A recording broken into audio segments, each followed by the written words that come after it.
who didn't seem to have anything to do, but he was kind of disruptive.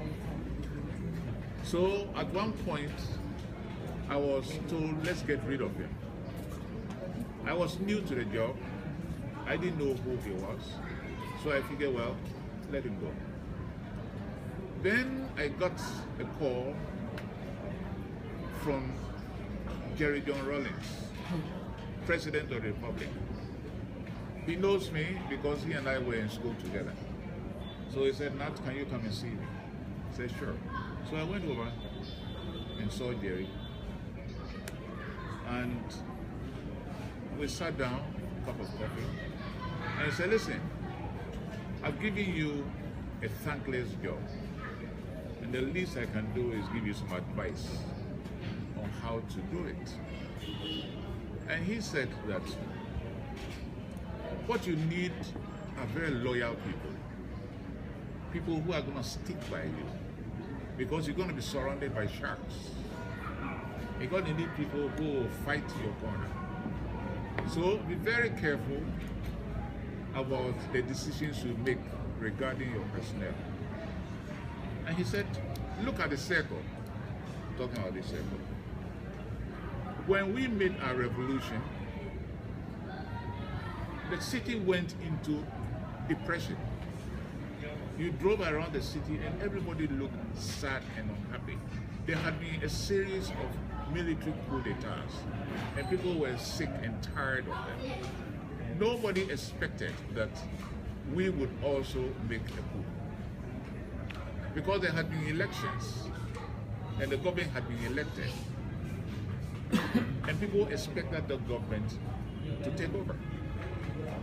But Jerry Rawlings and his friends decided that the previous military regime had a lot to answer for. And if they allowed the civilians to take over, they would not have the power to punish them. You follow me so far? So he and his friends mounted a coup. It was not well received, but nobody had the strength to fight back. So he said, I used to drive around Accra at night, dejected, sad, forlorn, pathetic city. And then one day, I drove around the circle. Then something struck me. Something is missing. Then he remembered that there used to be a fountain at the circle. And then the fountain somehow was switched off. And had been switched off for, close to 10 years. Dry. And he said, you know something, Nat, I don't know whether you remember, but when we were kids, it was fun just to go and stand by the fountain and see the water. So as I sat there in my car, the thought struck me, this is what this city needs, a fountain. That's not it's a cool story. So he got the public works department. What's wrong with the fountain? It was some small gadget that was broken. It took half a day to repair, probably.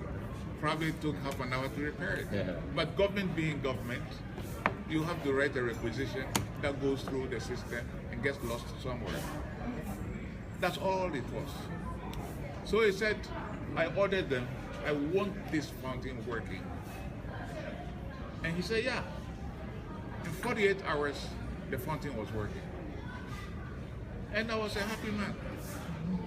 So I drove by there, and people were standing there staring at this water gushing out.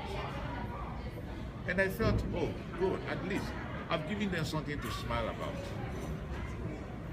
He said, a week or two later, I drove by, and there were madmen swimming in the fountain, in the pool.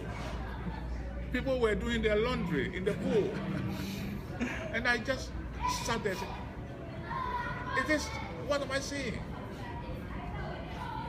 That was the coup where they shot those generals, right?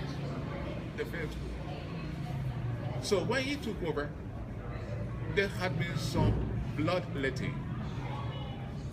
5 or 6 military leaders were taken out in broad daylight and shot. So this was not exactly a bloodlet group. So he said I was sitting in my car watching these people jumping, frolicking in the pool. If they were little kids, I probably would have accepted it. But there they were. So I got out of, I came back and I figured, look, I need someone who will take care of this circle. Now he had a warrant officer called Amankwa who had worked with him and who was tough. He said, this is the job for Amankwa. So he said, I called Warrant W.O. Amankwa and said, listen, I'm going to give you a job. Go to that circle and clean it up. Make sure that nobody goes into it.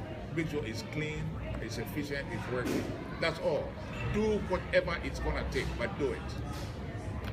W.O. went there, believe me, he was very efficient. So much so that a year or 2 or 3 later, somebody went there and there was an altercation and the person was killed under circumstances that is still debated.